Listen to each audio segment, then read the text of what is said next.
No, that's dedication. Yeah, that's a lot. Hey, That's I give you big. props for that, man. That's I give you big. props.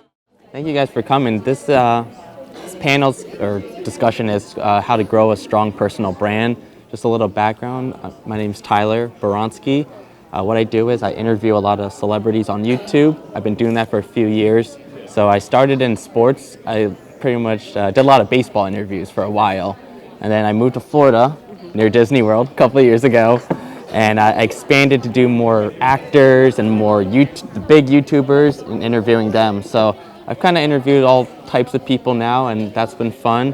I was also a background actor on Netflix's Stranger Things and then the show Atlanta on FX with Donald Glover. So that's a little bit about me, but personal brand's really important to me. It's something I'm always constantly thinking about. It's always something you constantly have to update or rework, renovate, because it's always constantly changing. Now, I say personal brand. I know that's a really big word. What is your guys' guess on what I mean by personal brand? What do you think that even means, personal brand? Probably branding ourselves to Okay. other people or other, yeah, your own Yeah, friends. yeah, kind of like what you're going for, what people think about when they think of you.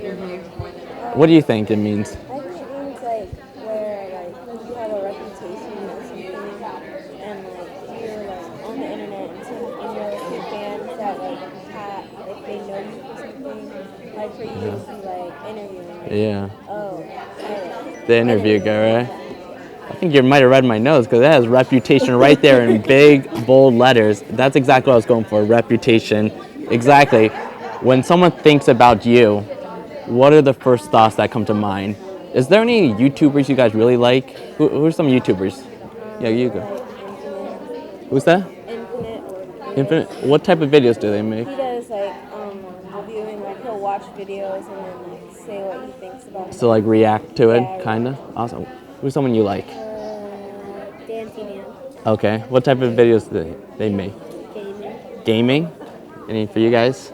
Well, I'm pretty random, so I just watch whatever's in my You want recommendation. whatever, right? Yeah. Pretty cool. Well, I like that you guys thought of that answer because the fact that you could just define who that person, what type of videos they make is so important. And when you guys start making content or videos, and I don't know if you guys do already, people are gonna have the same things. People are gonna ask you, "Oh, what type of YouTube videos do you make?" Well, you're gonna have to answer it in a few words, few sentences. But that's good to know that hey, if you think of Tyler, he's the interview guy. That's cool with me. That's cool. There's the movie review guys. There's the gaming. It's good to be able to define people in those few words. So personal branded can mean a lot of things besides just the type of content you make. It's also the type of person you are as well, the type of person you want to portray as well.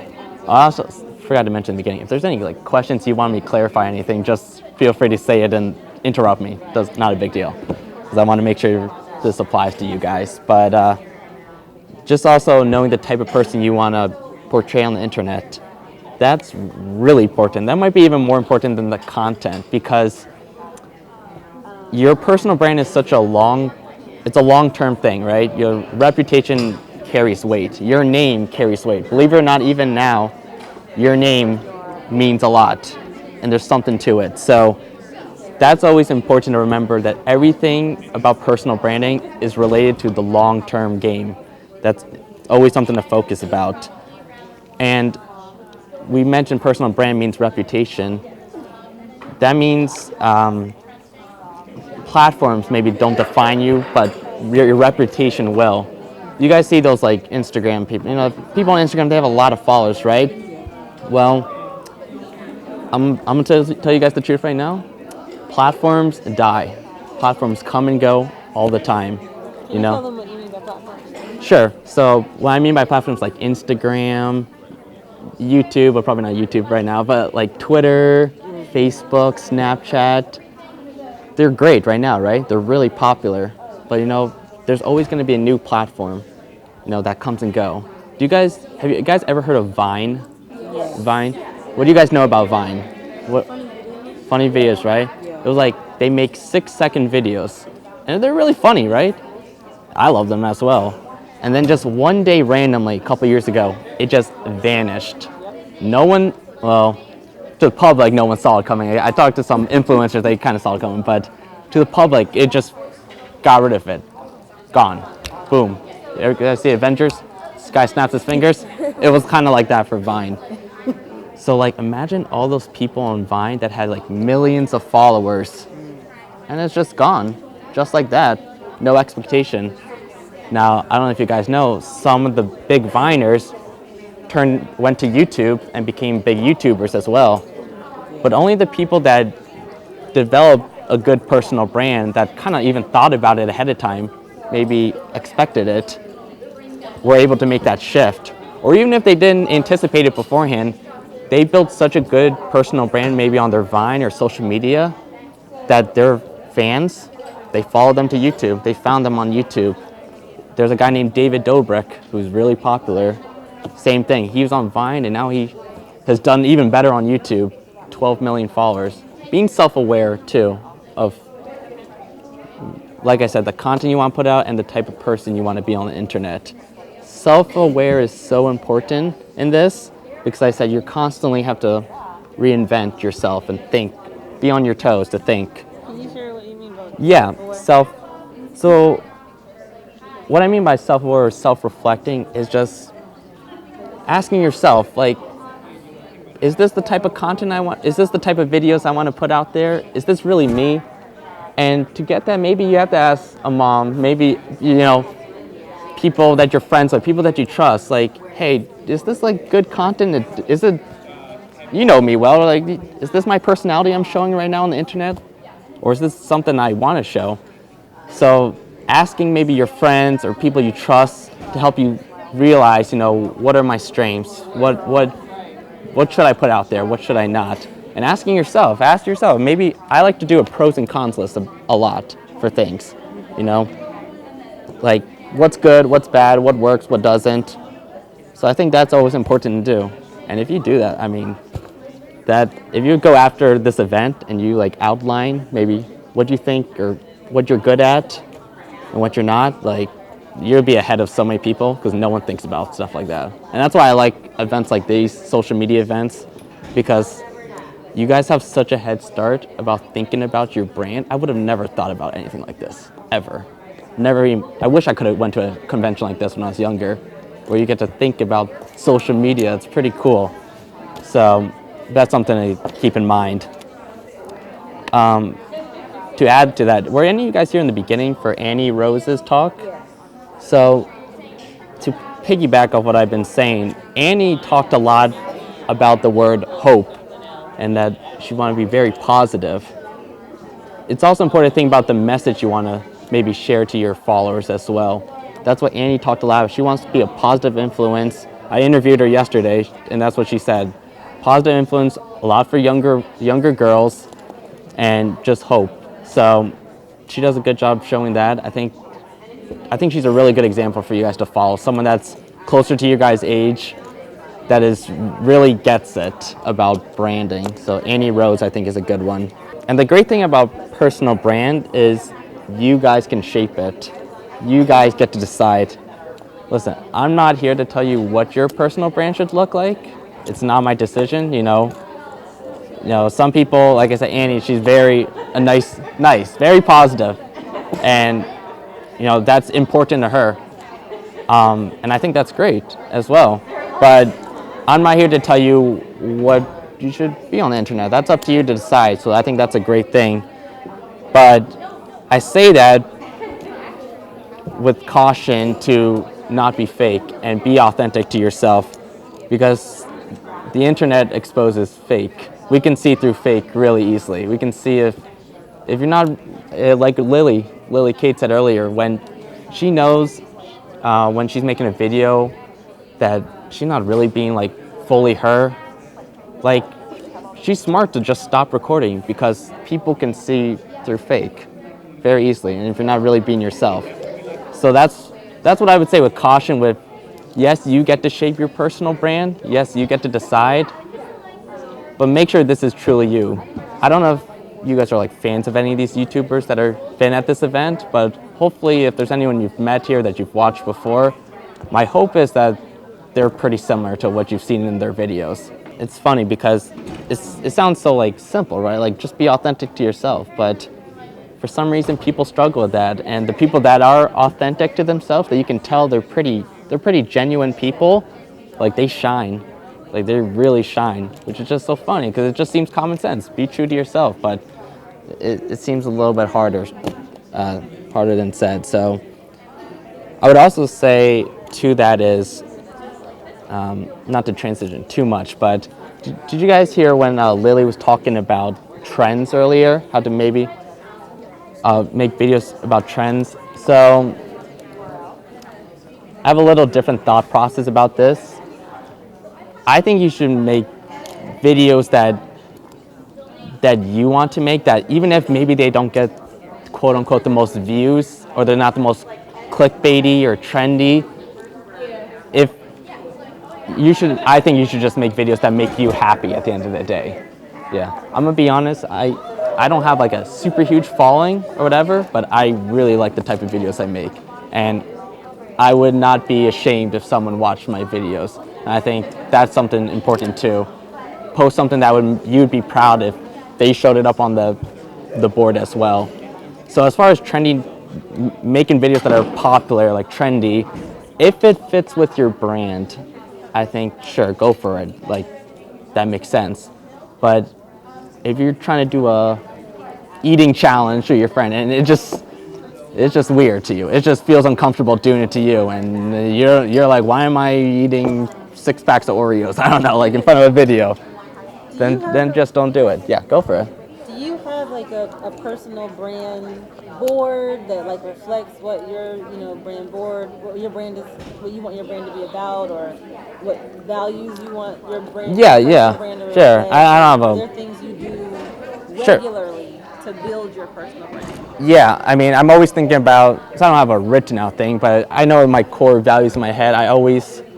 One thing I do on my social media a lot is I'm at a lot of these type of events or going out to meet people and traveling.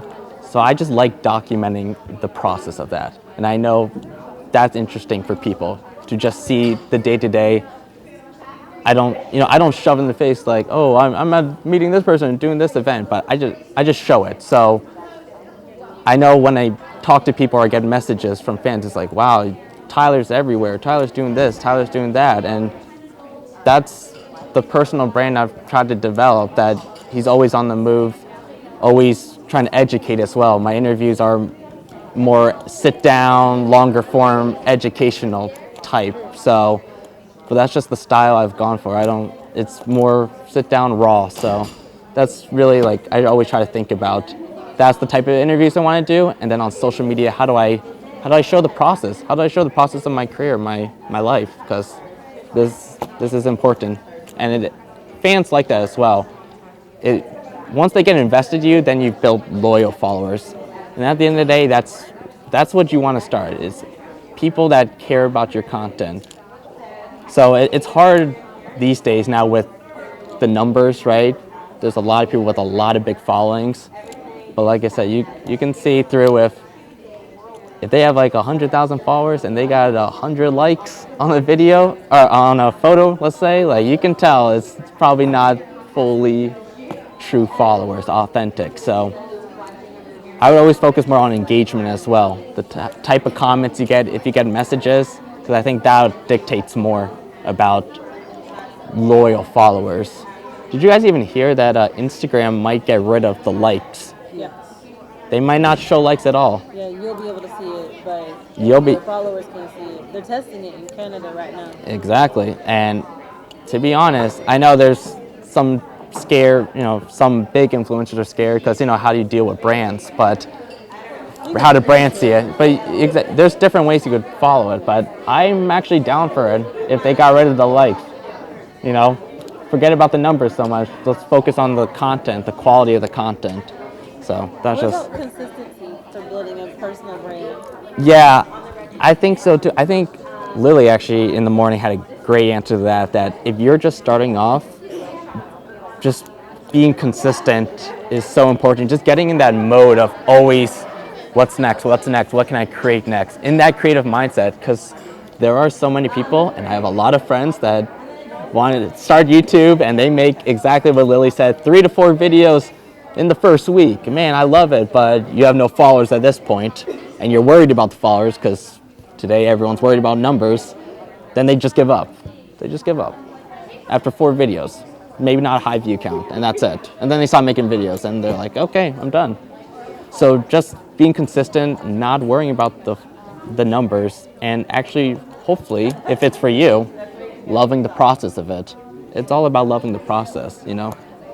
I saw Annie, because we follow each other on social media, after we had event stuff last night, and 11:30, she was editing her video that's gonna posted for today. And she talks about a lot how she's super into editing.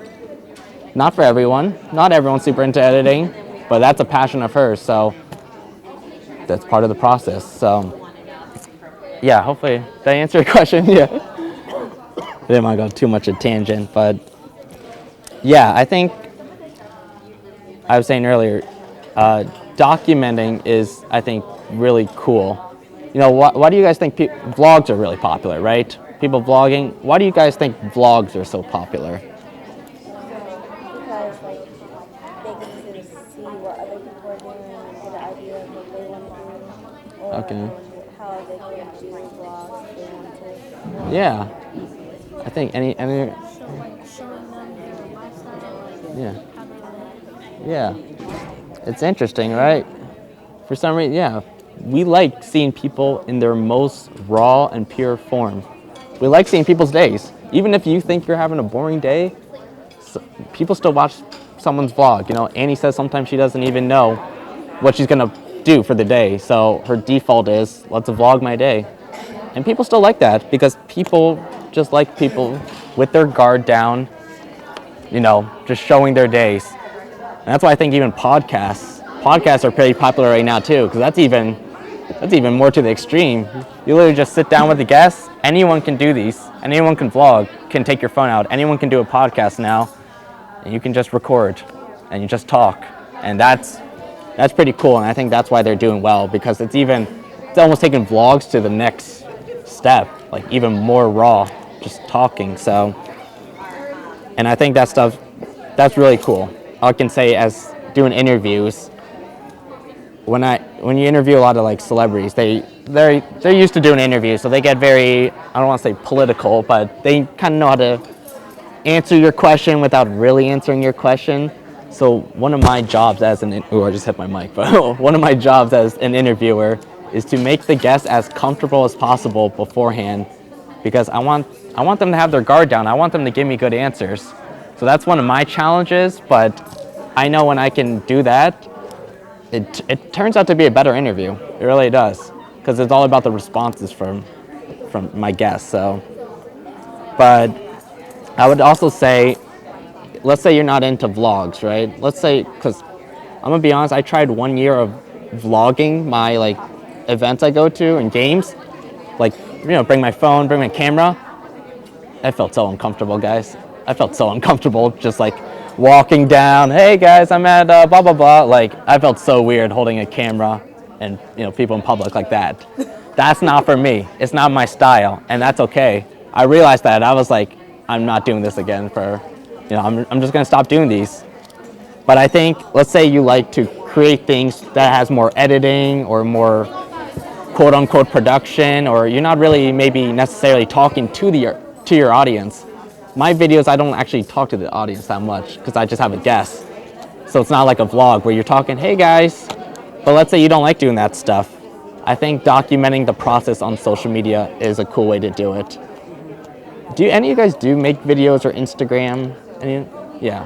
What type of like, if you can narrow it down, type of pictures do you post on your Instagram? So we actually have a company together. Okay.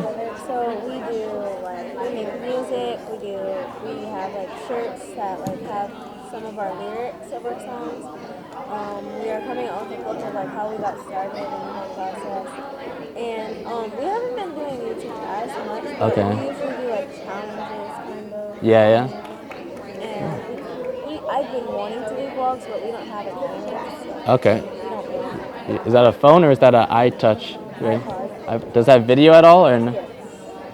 think you got your camera answer right there. I think we all these YouTubers that you see here, we all started with a phone or an iPad. Like I used to film my interviews on an iPad and like I mean, I didn't know what I was doing, but like I just literally took the iPad and recorded. So now it's all complicated with that type of camera stuff, but there's a start.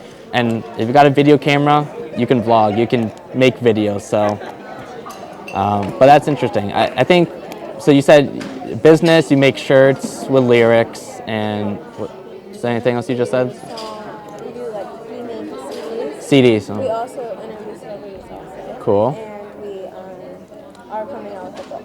Cool. So I think any behind the scenes content of that process, even with the book, right?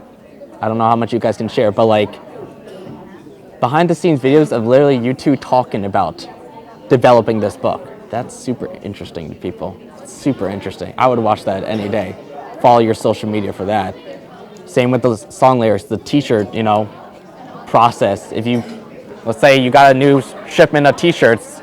Hey guys, we just got a new shipment of t-shirts. Like, look at this. And then whatever swipe up link you gotta do for that after. But anything behind the scenes is like always the best way to go. People like eat that stuff up. So, and you can make anything behind the scenes. There's gonna be behind the scenes of this. I'm making content right here. This will be on YouTube, and that's Instagram, Twitter, Facebook, whatever I cut it up. So there's always things you can make behind the scenes, and I think that's always something to keep in mind. But Do you like always film, like you film like your whole process and then you go back and edit it to like snippets to share? yeah. Can you tell them like kind of Yeah. So I use Instagram Story a ton to document, because like I said, I don't vlog on my YouTube channel. My YouTube channel is just interviews, so it's never a chance for me to talk to my audience. But my Instagram stories kind of are sometimes, So yeah, and you don't have to go to this extreme, but I do edit videos and cut it up just to fit the 15 seconds of the Instagram story to maximize that 15 seconds for people to look. So I'm not saying you have to put that much work into it, but that's my way of talking to my audience. So that's important to me, to make it worth their time, make it worth their value. Should have mentioned that word earlier, but I think value is a word you should get stuck in your head. That everything you do, is this bringing value to my audience? Should they care about this? Why would they care about this? Why would they care to even follow me? If you really think about it, why do they care to follow me?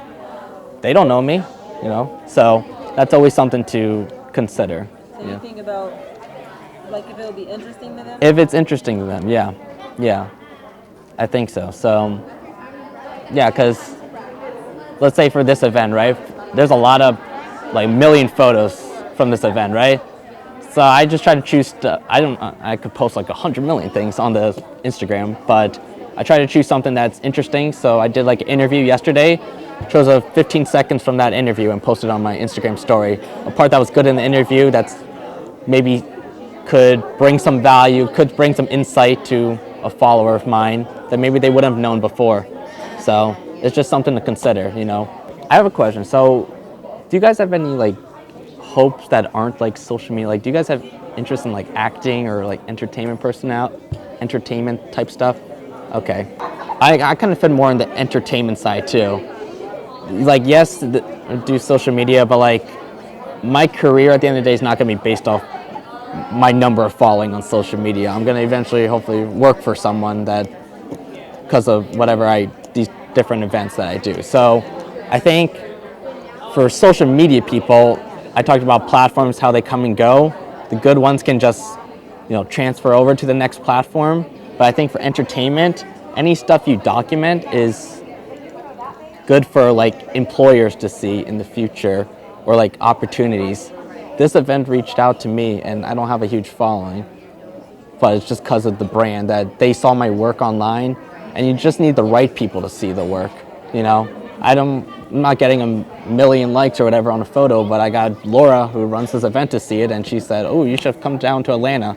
So if you're looking for more entertainment industry side, I think that really is important, not to focus on the numbers, but to always put out content like someone important is seeing it, like a million people seeing it, even if you're not seeing those numbers.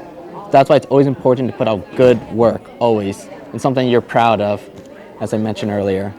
I could share this. So I mentioned in the beginning, I worked on Stranger Things as a background actor, and fan of the show as well. But and as much fun it was to like just personally just to be on the set and stuff, getting Stranger Things was all strategic. I had been planning to figure out a way to get on that show some way somehow for my brand, right? So I already interview a lot of the Stranger Things actors. So I was like, and I wanted to grow more Stranger Things fans, maybe make my name more bigger in the Stranger Things fandom. So I said, how do I figure out a way to do that? How do I get to do background work for the show? So I don't want to go into the details like how that happened, but like it was all strategy for me to get that show, because now when I talk to the other actors, that's something I can relate to them, and I build connections from the set from that show that helped me get other Stranger Things actor interviews, and I'm vocal about it online. Audrey Hope, who's over there, I don't know if you guys know Audrey, she pretty much blew up a year ago because she made videos just talking about her Stranger Things experience. She talked about she was a background actor as well, but she just talked about what her time on set was like. And people love that stuff, like I said, so it's no surprise that that blew up. And now she's doing really well. She has a big following now, but I think that's what's worked for me and Audrey, even though we're just background actors. We don't have any speaking lines in the show. We're just behind Millie Bobby Brown, right? Because we're just vocal about talking about our experiences online, that's helped us become more interesting, especially in the Stranger Things fandom, that, oh, what ways can I do it? Oh, this Tyler guy, he's in the show? What? And he interviews the people from the show? Like, who is this person? So any way you can just try and make yourself interesting for whatever target group, target audience, target demographic, I think is important. It sounds like you, in a great way, didn't just do it anyway. Like, oh, today this, today, tomorrow that. I'm gonna be true to myself today. I'm not working. Like sounds like you had a plan. Like you decided that you wanted these fans that you had for your personal brand, and this other brand had more of those people. It sounds like you had a plan. Yeah, there's definitely like a target of who I wanted to develop, which is different for some people. Some people, they post the video goes viral, and then that's your audience that you just developed. I didn't start out that way. I don't have anything super viral, so I started. Unless you have a video that just like blows up, I think that is a good way to approach it. Who would you want your quote unquote fans to be? They'll be fans at the end of the day. So I think that's a good thing to consider. And they always say don't have your target audience be everyone, but we invite everyone. So that might sound confusing. You want to always target someone specific, but if you're targeting 8-year-old girls, but let's say a 22-year-old girl wants to follow, that's fine. But always have someone in mind when you're posting videos or Instagram posts and Twitter posts. Imagine the people that are probably looking at your piece of work, because I think that will help you in the long term. If you guys go after this event, if you really start thinking about this stuff, I'm telling you, I'll probably be hearing your name. You guys will probably be leading one of these next year if you start thinking about that stuff, because I'm telling you, it's really powerful, your personal brand and your name and your reputation, and it goes a long way. Yeah. What advice would you give the young kids here that they're growing and they're still kind of finding themselves? Mm-hmm. They have things they're passionate, but they're maybe multiple things. Mm-hmm. What advice would you give these young group of Sure. kids here, the topic of this session of kind of finding that personal brand? Mm-hmm. And you mentioned earlier, be yourself, be true to yourself, and do what you really like. Sure. But what other advice would you give as far as personality and what they should be trying to do once they find something they like and they start to go after it? Sure. So I think when just figuring all that what you like, I think it is trial and error in the beginning, right? It is, it's like the thing with like parents, right? They force their kid to play little league, and then the kid hates playing sports, and then okay, that's fine, and they like dance and they like singing, and that somehow to be their passion. That's the type of thing. I think it's the same thing. It's important, like I mentioned, with self-awareness to have people around you, parents, friends, help them out, and then hopefully they, kind of figure out too. Like I said, if they are not into doing challenges, if it feels really weird, if you can tell it's weird for them too, maybe suggest, hey, let's try something else. And so if you got it, a lot of YouTube channels are trial and error to begin, to just find your voice and what makes you excited to just make videos. I think that's what I'm really going for. What gets you excited to create something? So you'll figure it out. You're tired. Yeah. You want to grow your personal brand. You want to grow your channel. So you're kind of like tired. It was all, yeah, I can speak on that because that was yesterday for me, kind of just rushing here, with 10 minutes before the event started from the airport. So doing the 3 interviews.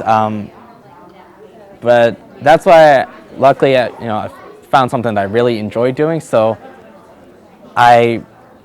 even though I'm exhausted, just setting up these interviews, and I know I have to do another interview, but I just try to remind myself that, wow, this is unique. Someone asked me yesterday, why do I like doing interviews specifically? Because it's unique that I get to talk to maybe someone that's doing something cool in this space or that I look up to.